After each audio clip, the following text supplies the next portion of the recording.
My name is Olivia Winters, and I've spent the last decade being invisible. Not literally, of course, but in the way that truly matters to my family, success, power, and most importantly, money. The irony? I'm worth more than all of them combined. They just don't know it yet. I stood in front of the mirror in my modest apartment, adjusting my simple black blazer. Nothing designer, nothing flashy. Exactly the image I carefully cultivated. My phone buzzed with another message from my mother. "Darling, please come to the celebration dinner tonight.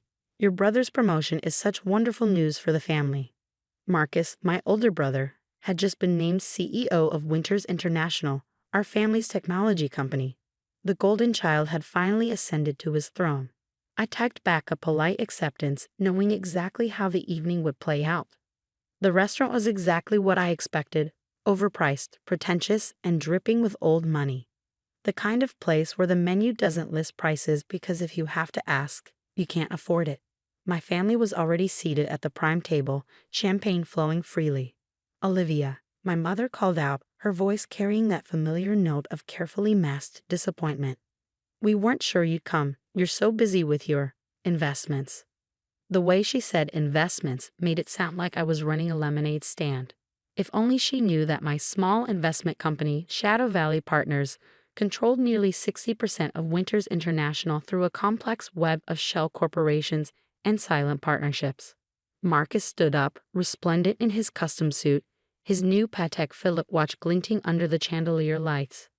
"Little sister, finally decided to join the real business world?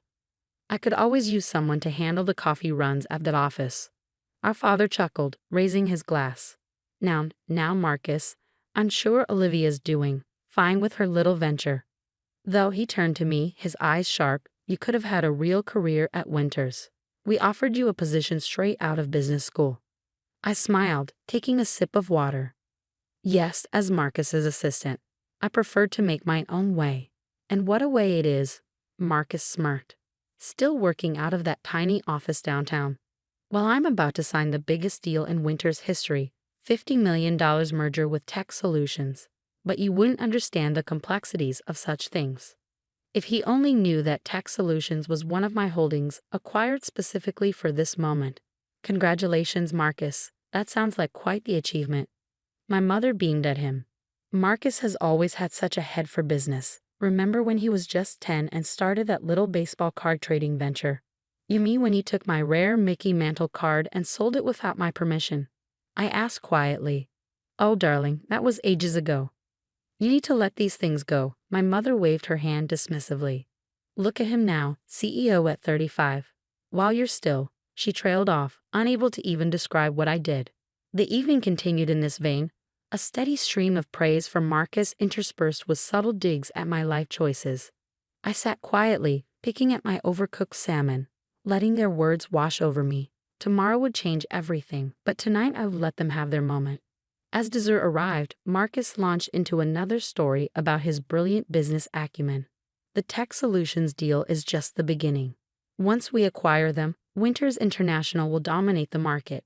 The board meeting tomorrow is just a formality." I checked my phone, hiding a smile at the email that had just arrived. My team had finished the final preparations. Tomorrow's board meeting would be anything but a formality. "Speaking of the merger," my father interjected, "I heard a rumor that some mystery investor has been buying up shares through various shell companies. Should we be concerned?" Marcus laughed, adjusting his Italian silk tie. "Please, Dad. I've got everything under control. This deal is bulletproof. By this time tomorrow, Tech Solutions will be ours, and Winters International will be unstoppable." I excused myself early, citing a morning meeting. As I stood to leave, Marcus called out, "Hey sis, maybe once this deal goes through, I can throw some consulting work your way. Help you get a real business going." "That's thoughtful of you, Marcus," I replied, gathering my non-designer purse. "Actually, I do have a meeting tomorrow. Something about a major company acquisition." "Oh," my mother perked up, finally showing interest in my work. "What company?" I smiled. "You'll find out soon enough." That night, in my home office, which was decidedly larger and more impressive than the small downtown space my family knew about, I reviewed the documents one final time. Years of careful planning had led to this moment. My phone rang. It was David, my head of legal. Everything's set for tomorrow, Olivia. The share transfers have been confirmed, and all the paperwork is in order. Are you sure you want to do this? It's going to be quite a shock for them. I looked at the family photo on my desk, taken 15 years ago at my business school graduation. I was standing slightly apart from the others, Marcus front and center, already being groomed for leadership. That was the day they offered me the assistant position, the day I decided to forge my own path. Yes, I'm sure, I replied. It's time they learned that success doesn't always wear a designer label. I hung up and walked to my window, looking out over the city lights. Tomorrow Marcus would walk into that boardroom expecting to sign his triumphant merger deal. Instead, he'd find out that his little sister owned not only Tech Solutions, but the majority of Winters International itself. Tomorrow, being invisible would finally pay off. The next morning, I stood in my private elevator ascending to the top floor of Shadow Valley Partners' real headquarters. The building, a gleaming tower of glass and steel, was actually twice as tall as Winters International's offices, not that my family had ever noticed. "Good morning, Ms. Winters," my assistant Michael greeted me. "The Winters International team arrived 10 minutes ago. Your brother seems impatient." I smiled, adjusting my custom-tailored Armani suit, an outfit my family would never see me wear. "How many times has he mentioned being CEO?" "7, and counting. He's also threatened to fire 3 of our receptionists." Perfect. I checked my reflection in the polished elevator doors. Gone was the carefully cultivated image of the unsuccessful sister. Today, I would finally be myself. "Is everything ready?" Michael nodded, handing me a leather portfolio. "Contracts are prepared, security is in position, and the board members are all present." Also, he smirked, I had the photographer position themselves for the best angle of their faces when you walk in. The main conference room of Shadow Valley Partners was designed to impress. Floor-to-ceiling windows offered a panoramic view of the city, and the massive oak table could seat 50.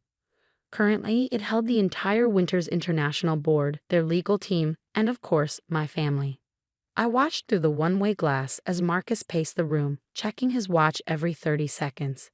My father sat at one end of the table, attempting to maintain his dignified CEO emeritus pose but clearly annoyed.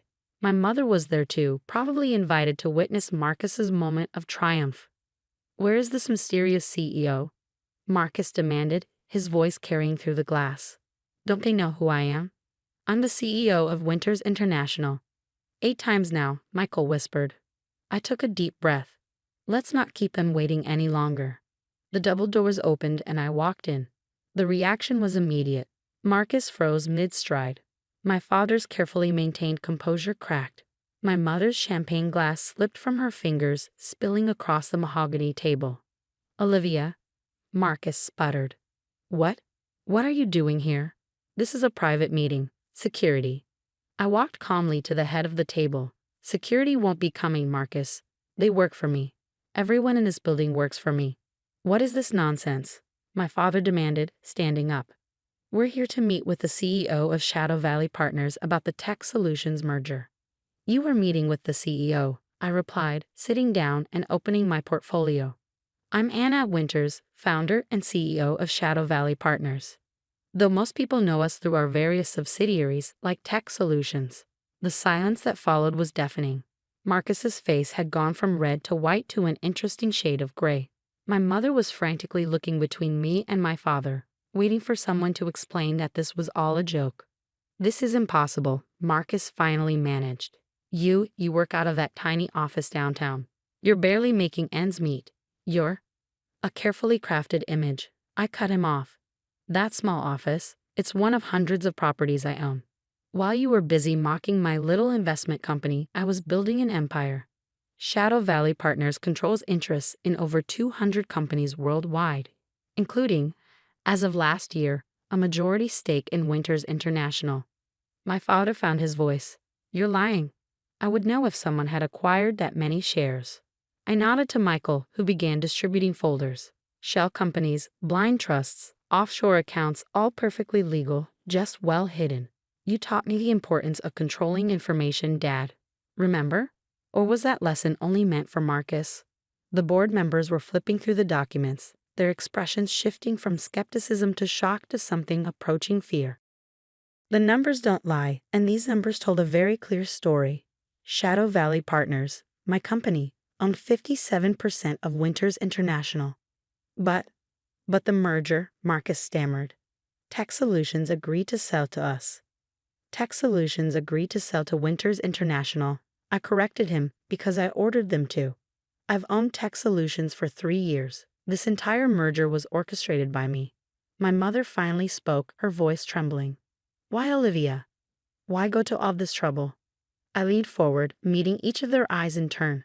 Because 15 years ago, you decided I wasn't worth investing in. You offered me a position as Marcus's assistant, claiming it was for my own good. You said I didn't have what it takes to succeed on my own. So I set out to prove you wrong.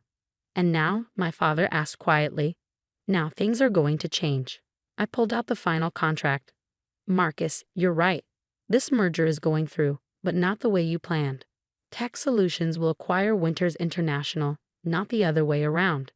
The company will be restructured under Shadow Valley Partners management. Marcus jumped up. You can't do this. I'm the CEO. A position that requires board approval, I reminded him. And since I control the majority of shares, I let the implication hang in the air. The next hour was a blur of signatures, legal requirements, and shocked silences. Marcus was removed as CEO to be replaced by someone of my choosing. My father would retain a position on the board, but without his previous executive powers. The company name would remain Winters International. I wasn't completely heartless. As the board members filed out, leaving just my family, Marcus slumped in his chair. All this time, you were playing us. No, Marcus, I was building something. Something bigger than you could imagine while you were busy taking credit for other people's work. I stood up, smoothing my suit. By the way, I still have that Mickey Mantle card. I bought it at auction last year for considerably more than you sold it for. My mother reached for my hand. Darling, surely we can work something out. We're family. I gently pulled away. Yes, we are. And that's why I'm not dismantling the company or firing everyone. But things will be different now. Success isn't just about wearing the right clothes or having the right title. It's about creating real value. Something I learned on my own, no thanks to any of you. I walked to the door, then turned back one last time. Oh, and Marcus, about that coffee run. I take mine black, 2 sugars. You can bring it to my office tomorrow morning. The big one, top floor. The next few months transformed Winters International. Under Shadow Valley Partners' leadership, the company expanded into new markets, developed cutting-edge technologies, and doubled its market value. I appointed competent executives based on merit rather than family connections. Marcus eventually found a position at another firm, hopefully having learned the value of humility. My parents took longer to adjust to the new reality, but gradually our relationships began to heal. Not because of my success, but because they finally saw me, really saw me, for the first time. These days, when people ask about my path to success, I tell them the truth. Sometimes the quietest person in the room is the one you should watch most carefully. And sometimes the best revenge isn't proving others wrong. It's proving yourself right. As for that small downtown office, I kept it as a reminder that appearances can be deceiving.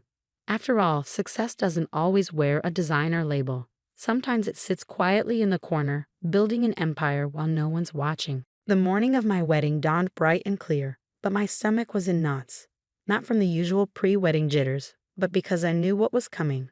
My family would be there, and they never missed an opportunity to remind me of my perceived failures. I stood in the modest bridal suite of the local country club, smoothing down my simple white dress. It wasn't a designer label or dripping with crystals, but it was elegant and exactly what I wanted. My best friend Kate adjusted my veil, her eyes meeting mine in the mirror. You look beautiful, Sophia, she said firmly, reading the anxiety on my face. Don't let them get to you today. I forced a smile, but we both knew who them meant. The Martinez family, my family, where success was measured only by the size of your house and the brand of your car. Where my sister Isabella's job as vice president at Martinez Technologies made her the golden child, while my own achievements remained carefully hid. A knock at the door made me flinch. Sophia, are you decent? My mother's voice carried that familiar note of disappointment she perfected over the years. "Come in, Mom."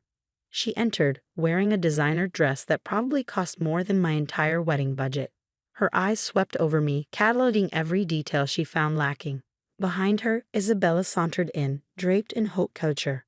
"Oh, Sophia," my mother sighed, shaking her head. "Couldn't you have at least tried to find something more suitable? This looks like it came from a department store."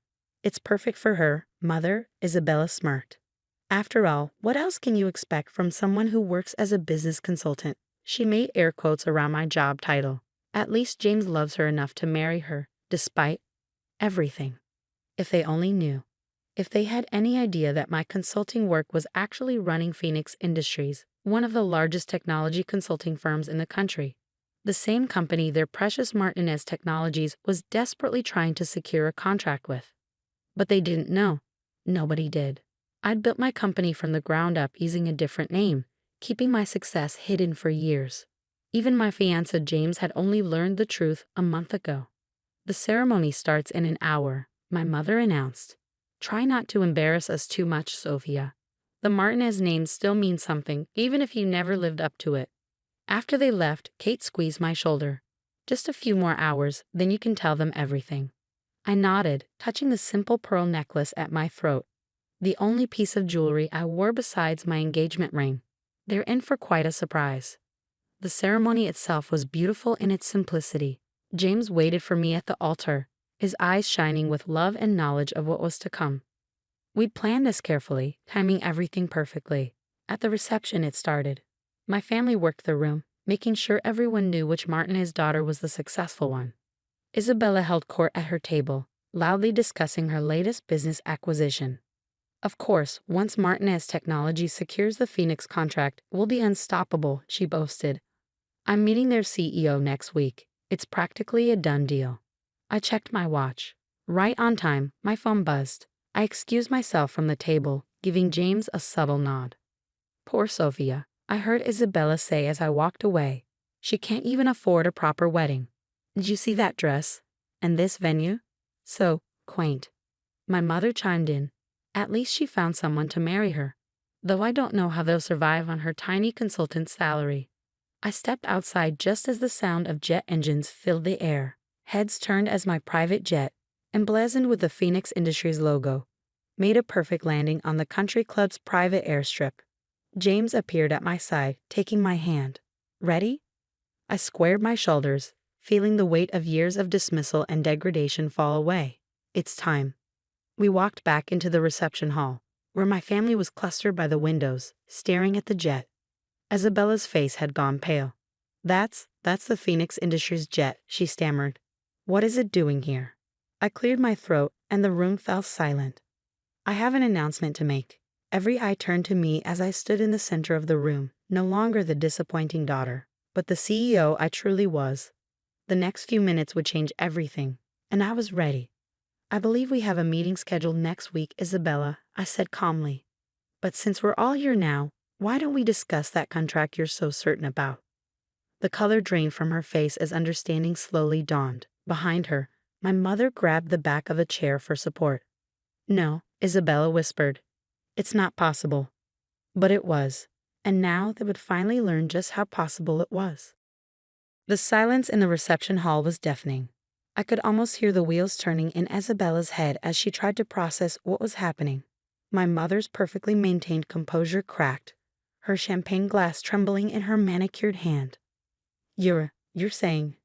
Isabella couldn't even finish the sentence. "Sophia Martinez Chen, CEO of Phoenix Industries," I stated clearly, my voice carrying across the stunned room. "Though you might know me better as SB Chen, the mysterious founder you've been desperately trying to meet." My father, who had been quietly standing in the corner all evening, suddenly stepped forward. "This is impossible. Phoenix Industries is a multi-billion-dollar company. You're just a consultant." I smiled, remembering all the times they dismissed my little consulting business over family dinners. "Would you like to see my business card? Or perhaps the company ownership documents? I'm sure Isabella has them somewhere in her pitch folder." Isabella's face flushed red. She had indeed brought her business materials to my wedding, hoping to network with guests. Now that same folder felt like evidence of her unwitting humiliation. The jet, my mother whispered, still staring out the window at the gleaming aircraft with my company's logo, is mine, I confirmed, along with the other 12 in our fleet, and the building your company is trying to lease for its new headquarters. I own that too. The memories flooded back, every dismissive comment, every mockery of my career choices, every family gathering where I was treated like a cautionary tale while Isabella was praised as the model of success. 10 years ago, I continued, my voice steady. When I left Martinez Technologies to start my own business, you told everyone I failed, that I couldn't handle the pressure of a real job. What you didn't know was that I'd already secured contracts with 3 major tech companies under my business alias. James stood beside me, his hand supportive on my back. He'd discovered my secret when his investment firm tried to acquire a controlling interest in Phoenix Industries. Instead of being angry at my deception, he understood why I kept it hidden. The consulting firm you all mocked, it was just a front. Every time you bragged about Martinez Technology's success, Isabella, my company was actually providing the software infrastructure you depended on through shell corporations. Those breakthrough innovations you took credit for?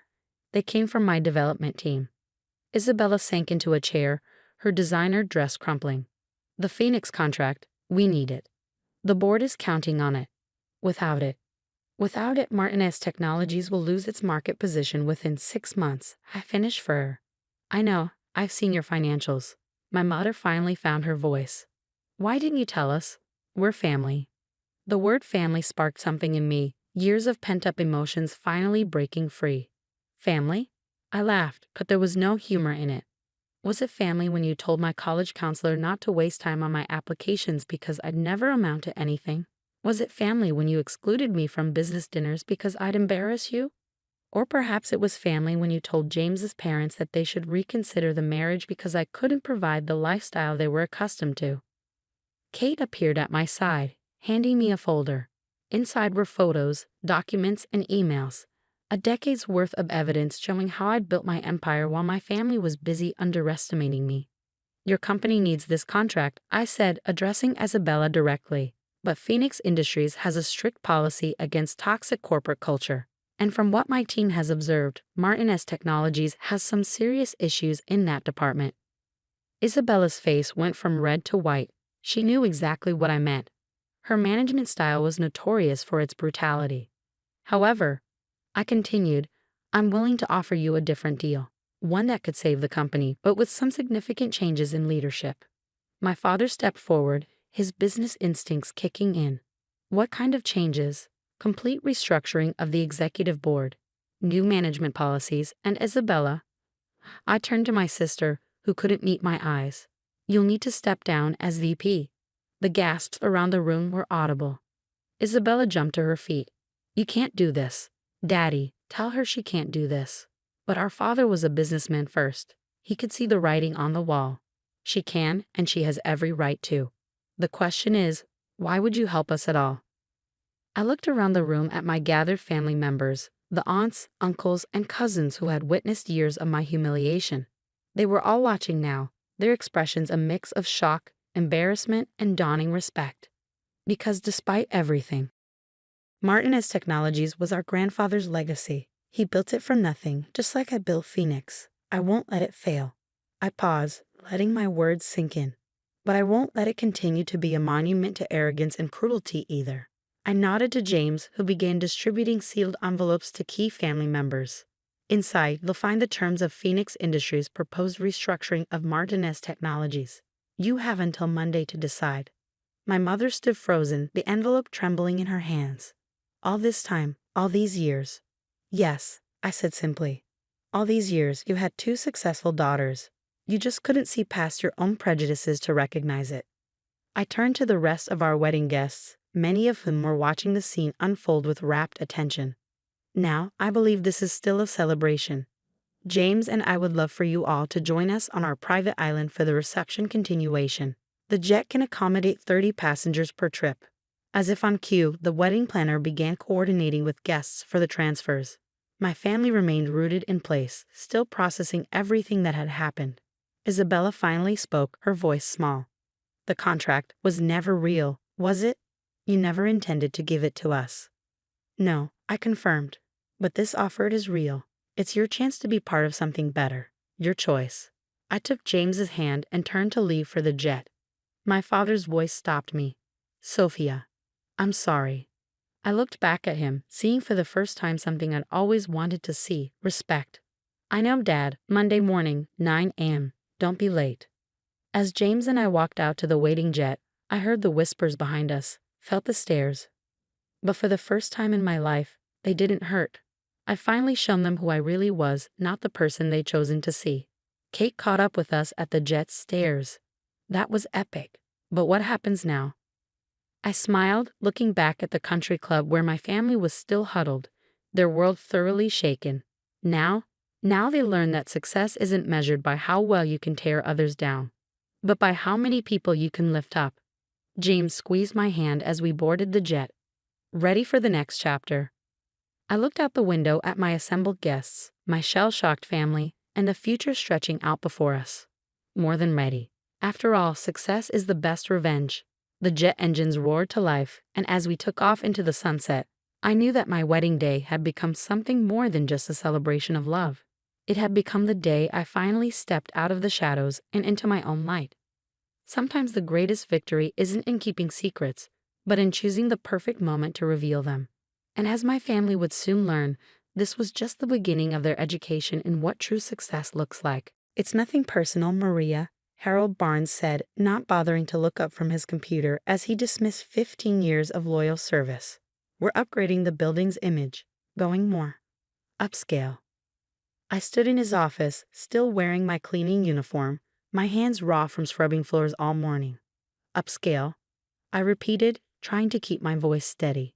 Yes. He finally glanced at me, his expression a practiced mix of corporate condescension and fake sympathy. The new owners want to attract more prestigious tenants. We're bringing in a professional cleaning service.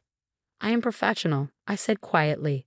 I've cleaned this building for 15 years. I know every inch of it.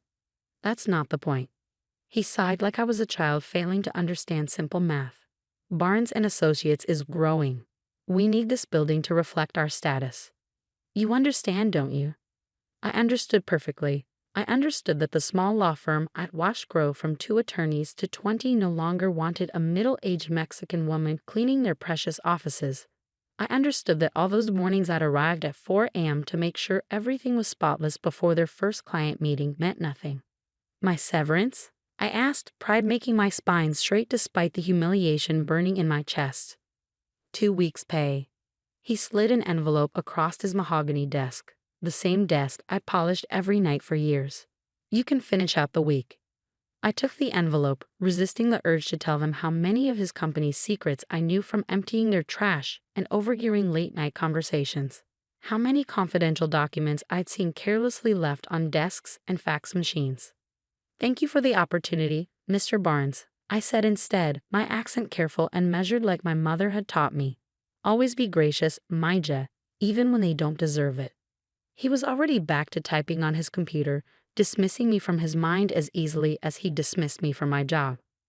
I walked out of Barnes & Associates past the other offices I cleaned in the 12-story building. Accountants, insurance agents, a small tech startup. Most of them barely knew my name, though I knew everything about them.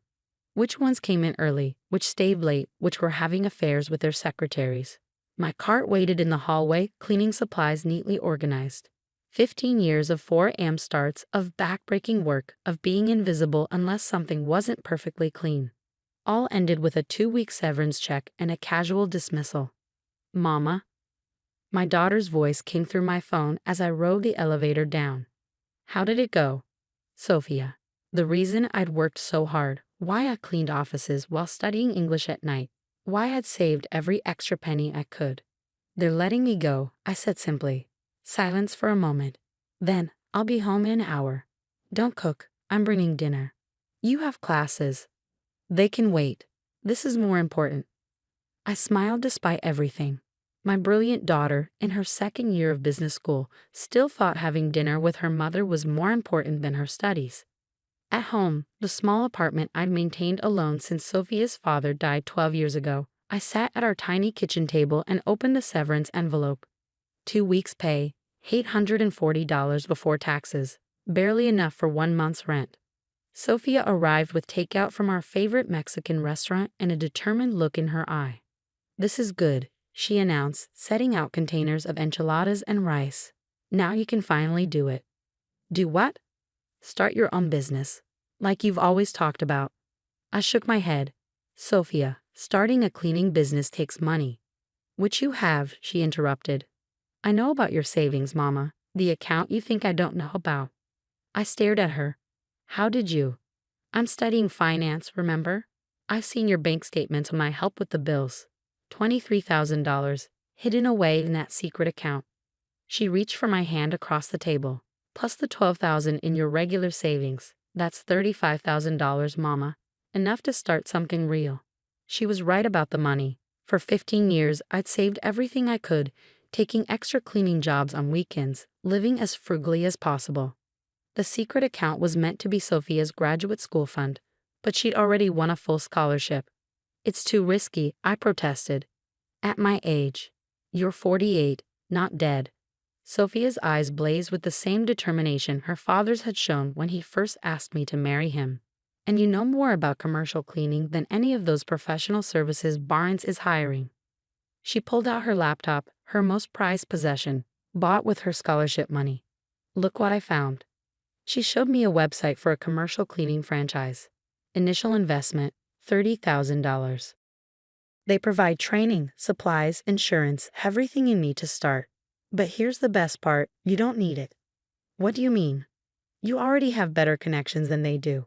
How many business owners have you talked to over the years? How many have complained about their current cleaning services?" She wasn't wrong. I'd lost count of the times I'd heard tenants complaining of the expensive cleaning services they use for their other properties, services that often did a worse job than I did. "Think about it," Sophia continued, warming to her subject. "You start small, underbid the big companies but provide better service, build a reputation. Then expand." I looked at my daughter, so confident, so certain of success. Just like her father had been. Manuel had always believed in taking risks, in building something of our own. Before cancer took him, he'd made me promise to give Sophia every opportunity possible. Maybe it was time to give myself an opportunity too. "Okay," I said slowly, "but we do this smart. No franchise fees. We start small, build slowly." Sophia's face lit up. "Really? You'll do it?" "Yes." I squeezed her hand. "But first, you help me write a letter to Mr. Barnes." The letter was simple but pointed. "Dear Mr. Barnes, thank you for 15 years of employment at Barnes & Associates. While I regret that my services no longer meet your standards, I appreciate the opportunity to have learned so much about commercial property maintenance and business operations. I will complete my final week as requested. Please ensure my replacement knows about the faulty lock on the supply closet door, the temperamental heating system on the 8th floor, and Mr. Davidson's severe dust allergies. Best regards, Maria Suarez." I hand-delivered it to his office the next morning. He probably never even read it. The next few weeks were a blur of activity. Sophia helped me register the business, Elite Commercial Services, a name she chose because it sounds expensive, and create professional-looking business cards and flyers. I used some of my savings to buy commercial-grade equipment, better than what I'd been using at Barnes & Associates. My first client was easy. Dr. Patel, a dentist who'd always treated me with respect when I cleaned his office in the building. When he heard I was starting my own company, he immediately hired me to clean his other 2 practices. "Finally," he said, signing the contract, "someone who knows what they're doing." Word spread. Within 2 months, I had contracts for 6 small medical offices and 3 law firms. I hired 2 workers, both experienced cleaners I knew from my years in the business. Unlike the big companies, I paid them well and treated them with respect. 6 months in, Elite Commercial Services had 15 clients and 5 employees. Sophia helped me set up proper payroll and insurance systems, using what she was learning in her business classes. Every night, she'd come home excited to show me something new she'd learned that could help the company grow. "You need to think bigger, Mama," she said one evening as we reviewed the books. "You're making more profit than Barnes & Associates pays their cleaning service and providing better quality." "How do you know what they pay?" She grinned. "I have my sources, and I know their new service is terrible. 3 complaints in the last month alone." I tried not to feel satisfied about that, But I did. Especially when I heard through the grapevine that the professional service Barnes had hired was charging twice what I used to cost them. 1 year after being fired, Elite Commercial Services had 30 clients and 12 employees. We'd moved into a small office of our own, complete with a storage room for supplies and a break room for the staff. Sophia insisted on professional uniforms for everyone, dark blue with the company logo she'd designed. That's when I got the call that would change everything. "Mrs. Suarez?" The voice was unfamiliar. "This is David Chen from Meridian Property Group. We're interested in discussing your services for our entire portfolio of buildings." I sat up straighter. Meridian was one of the largest commercial property owners in the city. "Of course, Mr. Chen. I'd be happy to meet."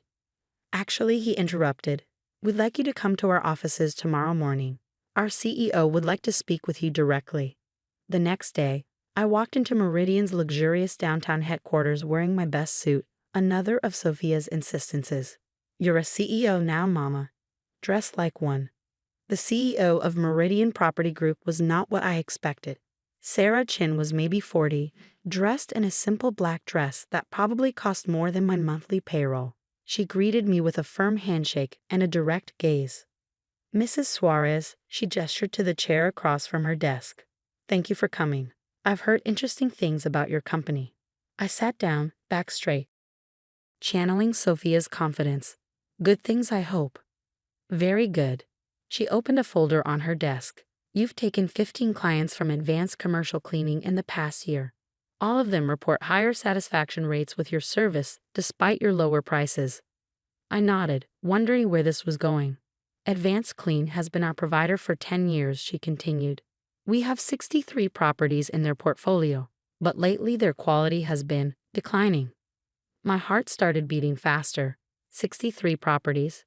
"We're considering making a change," Sarah said, "but I have concerns about your company's capacity to handle that volume." I met her gaze steadily. "Give me 3 buildings as a test. If we don't exceed your expectations in every way, you don't have to consider us for the rest." She smiled, a quick, sharp expression. That's exactly what I wanted to hear. She pulled out a contract. 3 buildings, 90-day trial period. "If you succeed, we'll discuss the full portfolio." I read the contract carefully, just as Sophia had taught me. The terms were fair, the expectations clear. The 3 buildings were all downtown, including, I noticed, the one where Barnes and Associates had their offices. "When can you start?" Sarah asked as I signed. "Next week," I said confidently, already planning the staff expansion we'd need. 1 week. She raised an eyebrow. "That's ambitious." "I've been preparing for an opportunity like this," I replied. "My team is ready." That night, I called an emergency staff meeting at our office. All 12 of my employees came, even though it was 8 p.m. "We have an opportunity," I told them.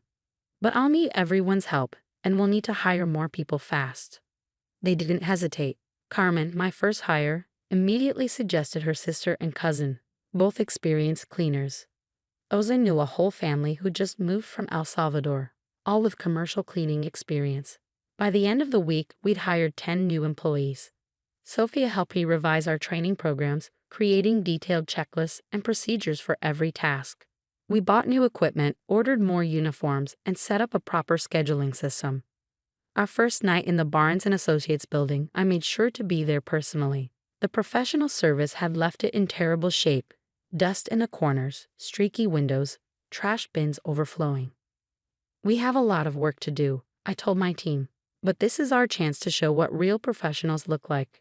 We worked through the night, restoring the building to the standards I'd maintained for 15 years. When the first tenants arrived the next morning, they couldn't believe the difference. By the end of the 90-day trial, Meridian Properties had received so many compliments about our service that they didn't even wait for the formal review. Sarah Chen called me directly. "How quickly can you take over the rest of our portfolio?" We expanded rapidly but carefully. I insisted on maintaining our high standards, personally training each new employee.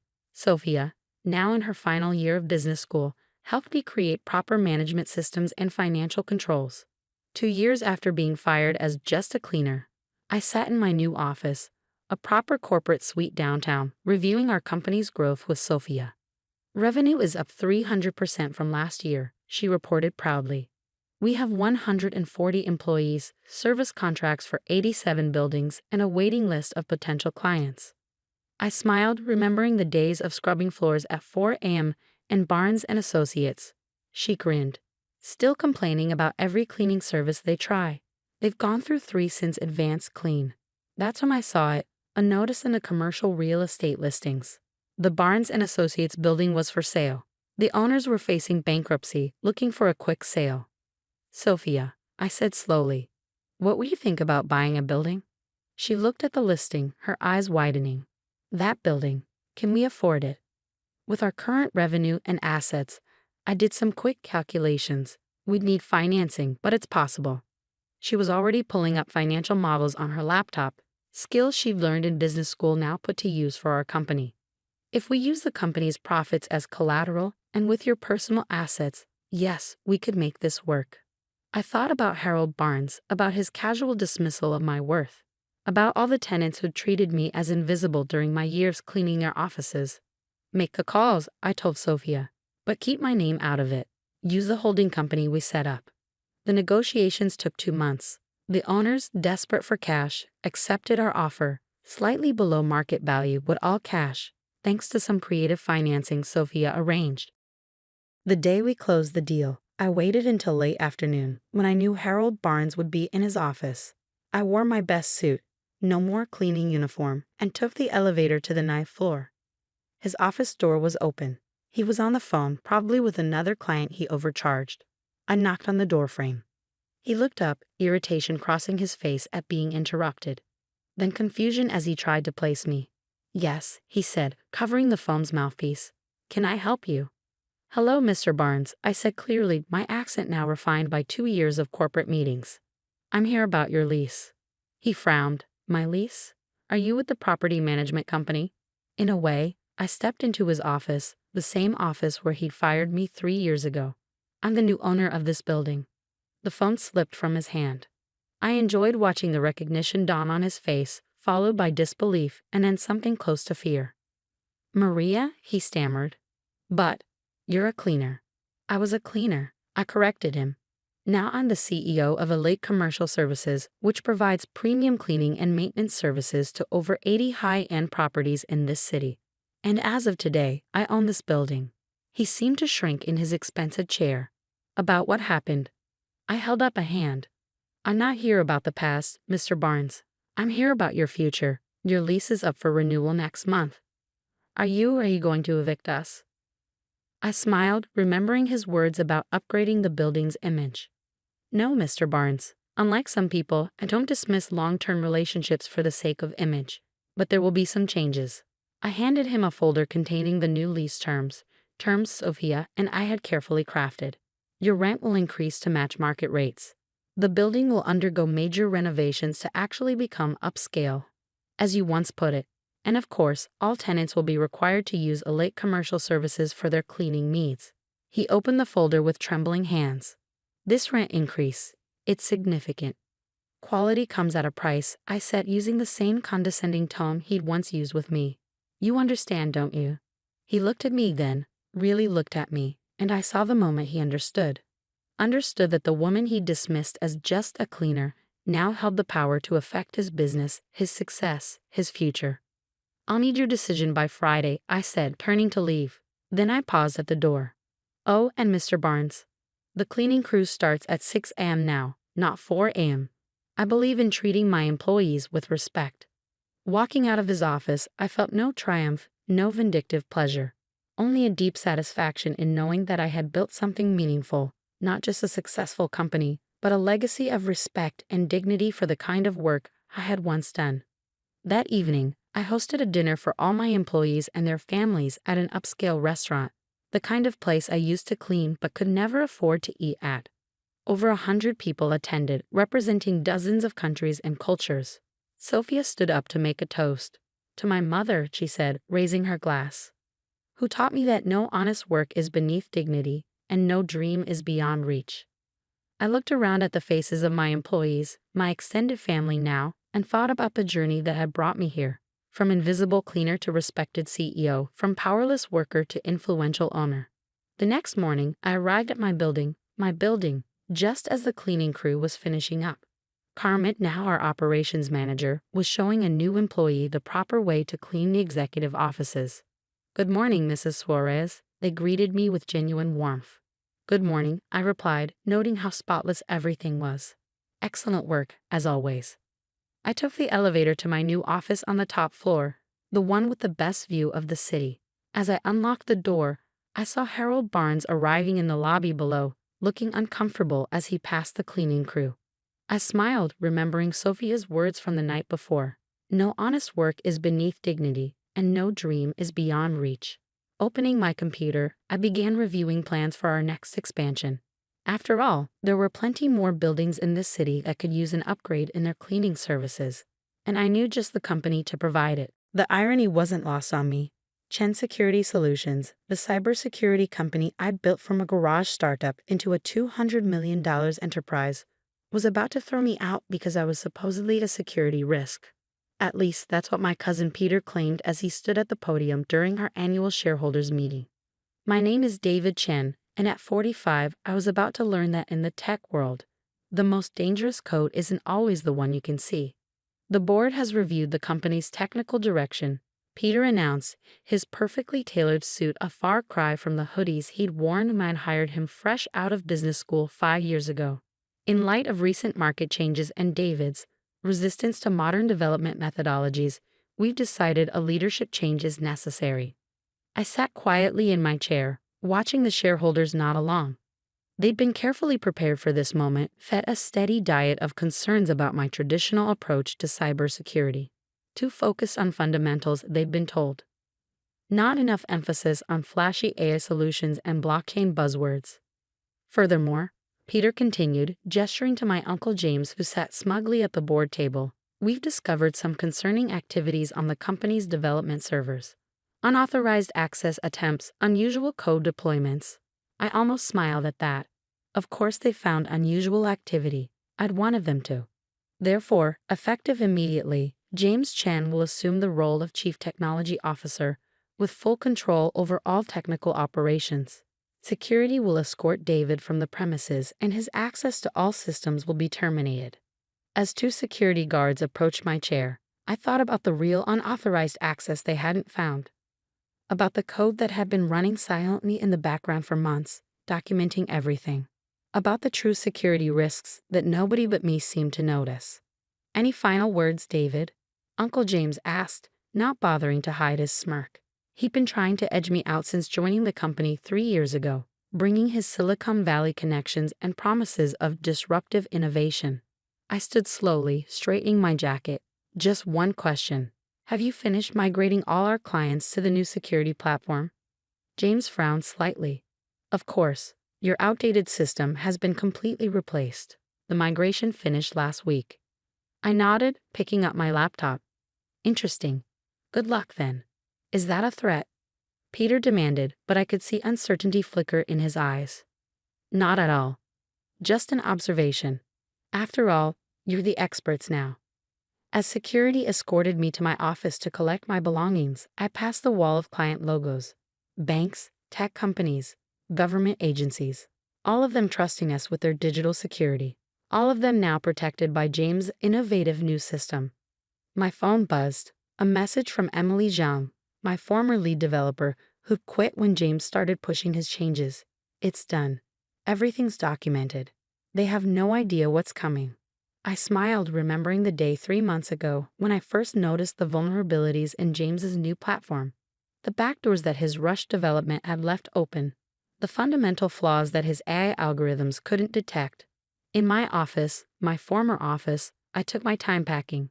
Family photos, technical awards, the framed piece of paper with the first line of code I ever written.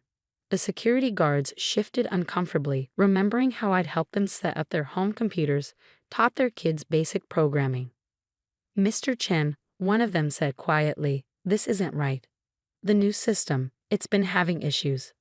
"I know, Steve," I replied, carefully wrapping my old coffee mug. "But sometimes systems need to fail before people realize what they've broken." My phone buzzed again. Sarah from our biggest client, First National Bank. "David, their new security layer is throwing errors. James's team says it's normal, but..." I typed back a brief response. Document everything. As I picked up my box of belongings, Uncle James appeared in the doorway. No hard feelings, David. But tech is a young person's game. Your methods are just too basic. I looked at him thoughtfully. You know, James, there's something my father, your brother, taught me when he was teaching me to code. In security, the fundamentals aren't basic. They're essential. He waved his hand dismissively. Ancient history. Our new AI-driven security platform is light years ahead of your old code. We'll see, I said simply, walking past him. In the lobby, I passed the display case showing our company's achievements, industry awards, security certifications, client testimonials. Soon they'd probably be replaced with whatever buzzword-laden accolades James' new system could gather. My phone buzzed one final time, a message from my old friend at the National Cybersecurity Center. Monitoring in place. First signs of systemic vulnerabilities appearing. Timeline? I stepped into the afternoon sunlight, thinking about the code I'd hidden deep in the system. Code that would protect our clients while exposing the flaws in James' revolutionary platform. Code that was already gathering evidence of every shortcut, every security hole, every disaster waiting to happen.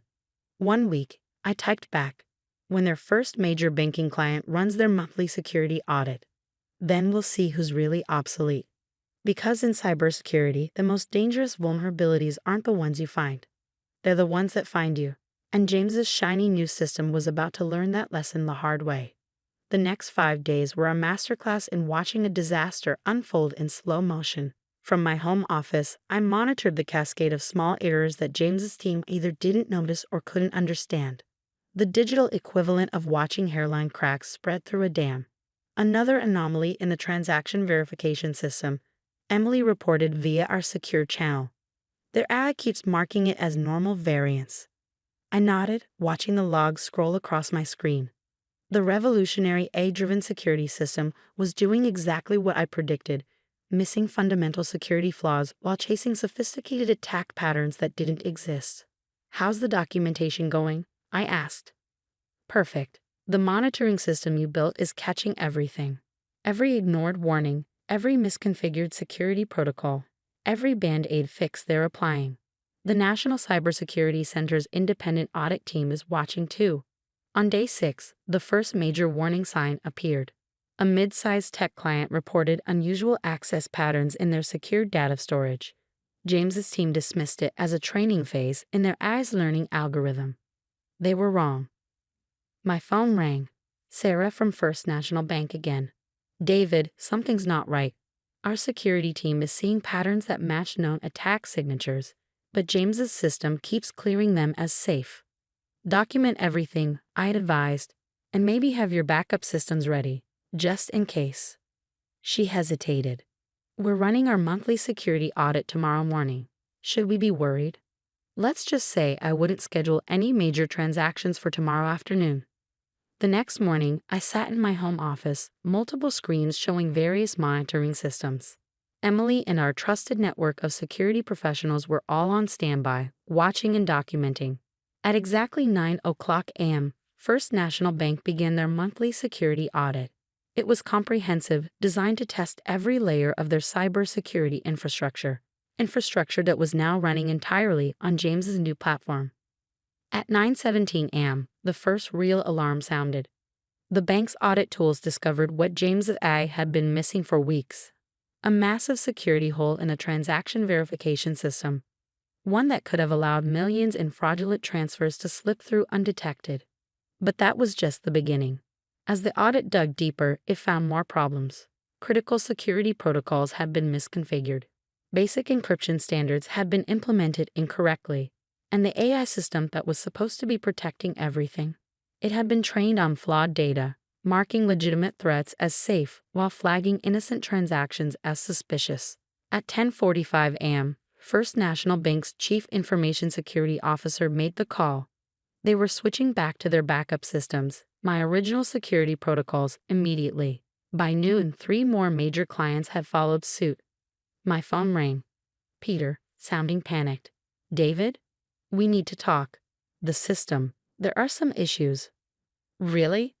I replied calmly. The AI isn't handling everything perfectly. This isn't funny. We're looking at potential regulatory violations. The Banking Commission has already been notified. I finished. Along with the National Cybersecurity Center, they're very interested in how a certified security system could have such fundamental flaws. Silence on the line. Then, what do you want? Check your email. I just sent the board a complete analysis of the system's vulnerabilities, along with documentation of how they were introduced and ignored. You might want to pay special attention to the section about James's development process, particularly the parts about skipping basic security protocols in favor of innovative solutions. Another call came in, a news network wanting comment on the story that was about to break. Major security firm's AI system compromises banking security. By evening, the full scale of the disaster had become clear. James's system hadn't just failed, it had actively endangered our client's security. The only thing that had prevented a catastrophic breach was the monitoring system I'd secretly left in place, quietly maintaining basic security protocols while documenting the failures of the innovative replacement. The emergency board meeting was called for 8:00 p.m. I attended virtually, watching James and Peter try to explain how they'd missed such obvious security flaws. The AI was supposed to catch these issues, James insisted. The algorithms were fundamentally flawed. I interrupted, sharing my screen to show the technical analysis. Because you forgot the first rule of cybersecurity. No AI can replace sound security fundamentals. The board members, many of them technical experts themselves, reviewed my documentation in stunned silence. Every vulnerability, every ignored warning, every arrogant dismissal of basic security principles, all meticulously recorded. Mr. Chin, the board chairman said finally, I believe we owe you an apology, and perhaps a job offer. I smiled. I'll accept, on 3 conditions. First, we return to a security-first development approach. No more rushing to implement trendy solutions without proper testing. Second, Emily Zhang returns as Chief Security Architect with full authority over security protocols. And third, I paused, looking at James and Peter. We conduct a complete audit of all executive technical credentials. It seems some resumes might need verification. 1 month later, I stood in my restored office, watching our teams reinstall the proper security systems. James had resigned to pursue other opportunities after it was discovered that his Silicon Valley experience wasn't quite what he claimed. Peter had been reassigned to a non-technical role, his dreams of disrupting the industry tempered by reality. Emily sat in her new office next door, leading the development of our next security platform, one that would use AI properly as a tool to enhance fundamental security rather than replace it. The industry had learned some valuable lessons. Articles were being written about the dangers of prioritizing innovation over security fundamentals. Regulatory bodies were developing new guidelines for AI implementation in critical security systems. And our clients, they'd stayed with us, impressed by how our original security protocols had prevented disaster. First National Bank's CEO had personally called to thank me for maintaining those hidden safeguards. Last week, I received a message from a young developer who'd worked under James. I finally understand what you were trying to teach us. Security isn't about flashy solutions. It's about getting the fundamentals right every time. I pinned the message to my wall, next to my father's old advice about basic principles. Outside my office, I could hear our teams working, properly testing each security feature before implementation. Because in the end, true innovation isn't about replacing the fundamentals. It's about building on them. And sometimes, the best way to prove that is to let the flashy shortcuts fail on their own, while keeping a very careful eye on the fallout. They say the biggest breakthroughs in medicine come from the most unexpected places. In my case, it came from a research lab that my father-in-law was determined to shut down. My name is Dr. Sarah Collins, and until yesterday, I was just the dreamer running an underfunded research program at Hamilton Memorial Hospital. Today, I'm the scientist who developed a treatment that could save millions of lives if my father-in-law doesn't kill it first. This is ridiculous, Dr. Richard Hamilton declared, tossing my quarterly report across the boardroom table. 3 years and $2 million spent on theoretical research with no practical applications. The board can't justify this expense anymore.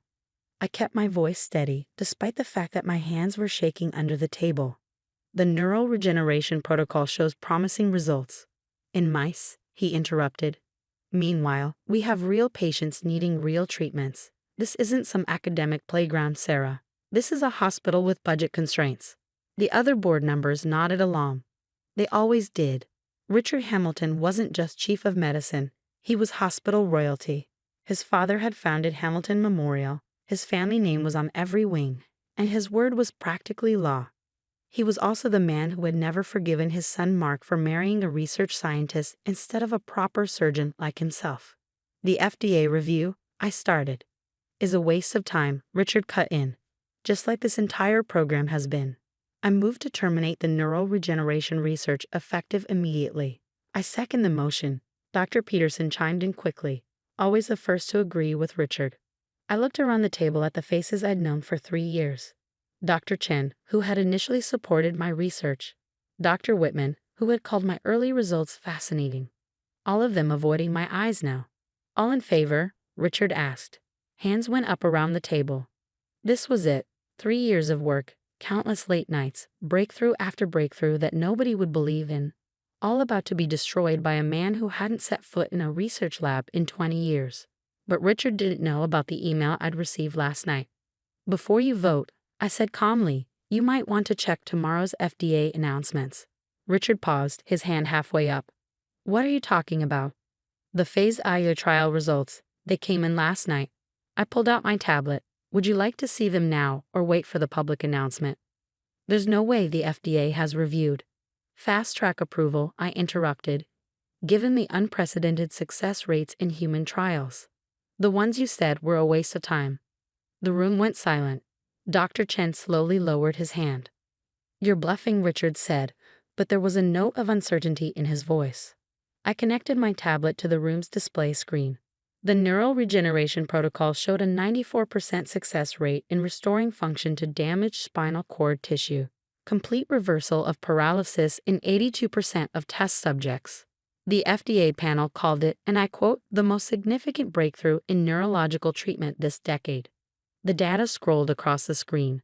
Charts, test results, before and after scans showing damaged nerve tissue regenerating under my treatment protocol. That's impossible, Dr. Peterson whispered.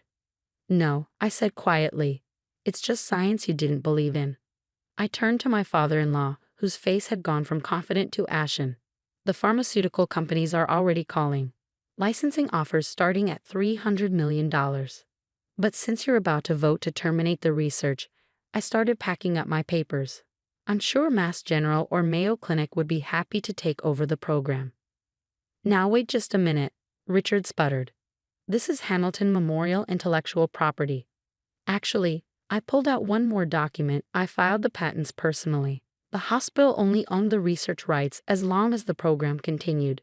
Terminate it, and the rights revert to me as the primary inventor.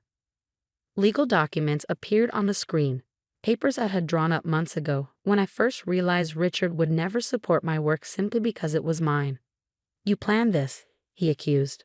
No, I corrected him.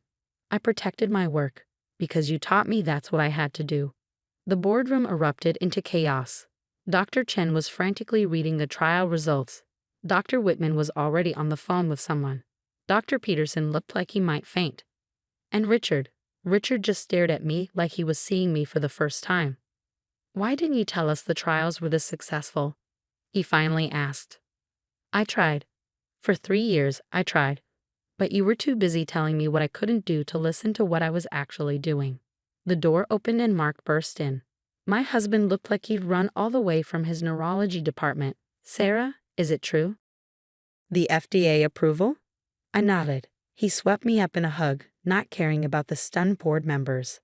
I knew you could do it, he whispered, even when they didn't believe. Dr. Collins, Dr. Chen interrupted cautiously. Perhaps we should discuss the future of the program. With appropriate funding increases, of course. I looked at my father-in-law, still sitting in his chairman's seat, still trying to process how his wasteful research program had turned into the biggest medical breakthrough in decades. I said slowly, we need to discuss more than just funding. We need to talk about how Hamilton Memorial approaches innovation, about who gets heard in these boardroom meetings, about what we might be missing because we're too busy looking down on ideas that don't come from the usual sources. Richard opened his mouth, probably to object, but for once, someone else spoke first. Dr. Collins is right, Dr. Whitman said firmly. We've been too conservative, too dismissive. If we want to remain a leading institution, we need to change.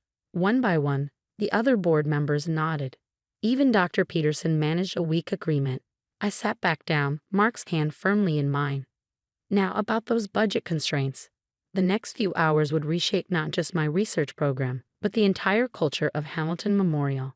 And my father-in-law was about to learn that sometimes the most important medical breakthroughs come from the very people you're trying to silence.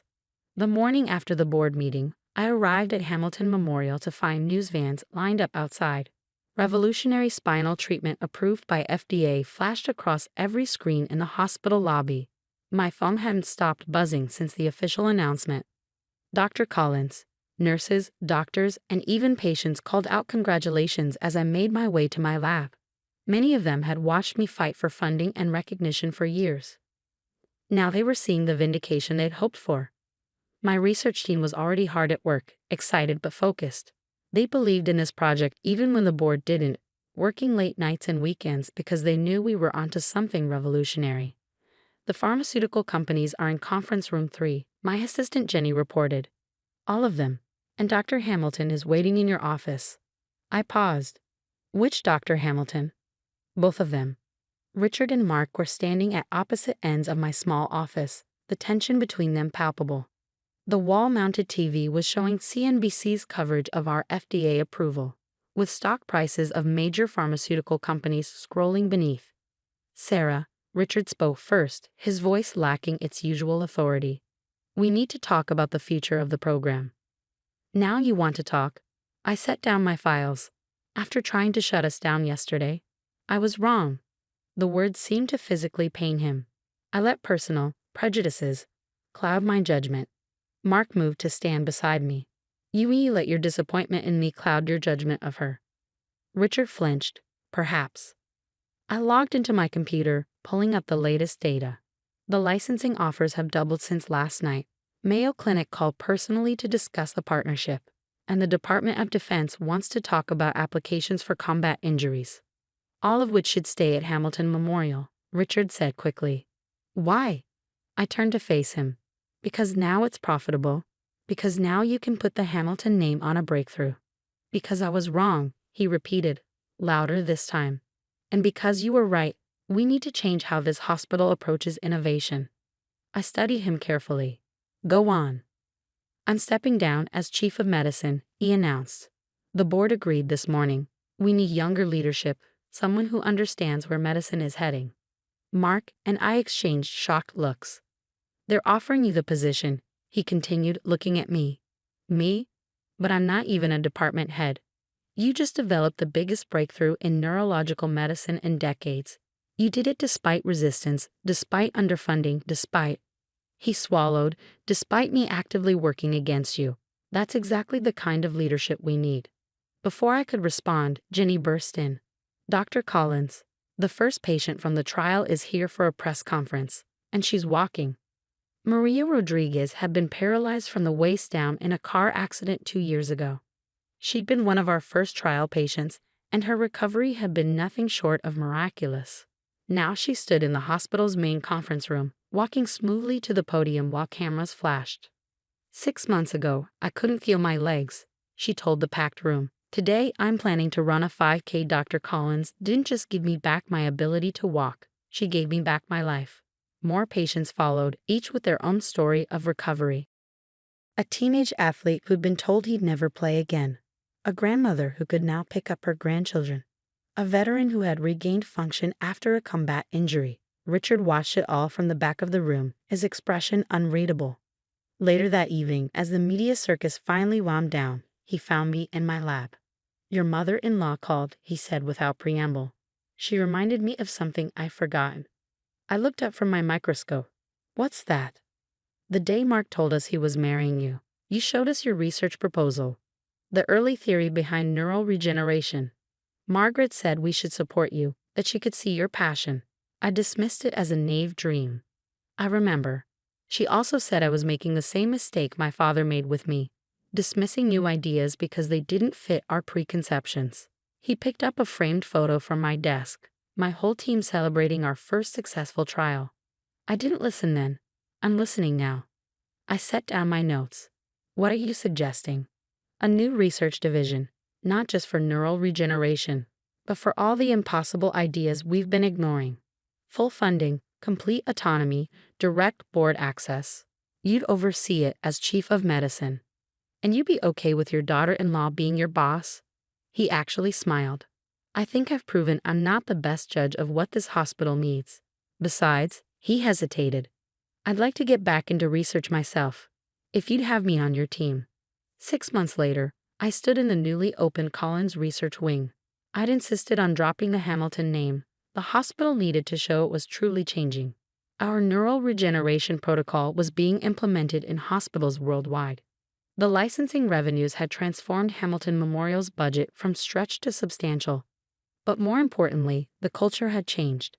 Young researchers now had paths to develop their ideas.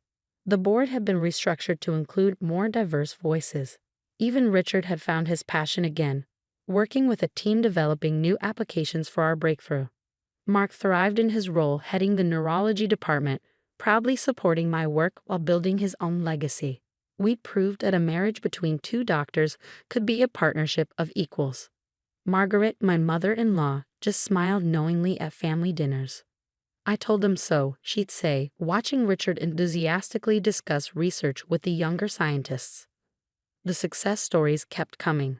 A quadriplegic patient taking his first steps, a child with severe nerve damage regaining function, each one reinforcing what I'd known all along, that sometimes the most important medical advances come from believing in the impossible. Last week, a young researcher came to my office with a radical new theory about regenerating brain tissue. The old Hamilton Memorial would have dismissed her immediately. Instead, I listened, because sometimes the biggest breakthroughs come from the quietest voices. Richard drops by my lab sometimes, usually late in the evening when most people have gone home. He doesn't say much, just watches the teams work, sees the passion that drives them. I think he's finally understanding what he almost destroyed. The neural regeneration protocol continues to evolve, helping more patients every day. But its greatest impact might not be on medicine at all. It might be in showing that innovation can't be controlled by hierarchy or tradition. Sometimes the most important discovery isn't the cure you create, but the change you inspire.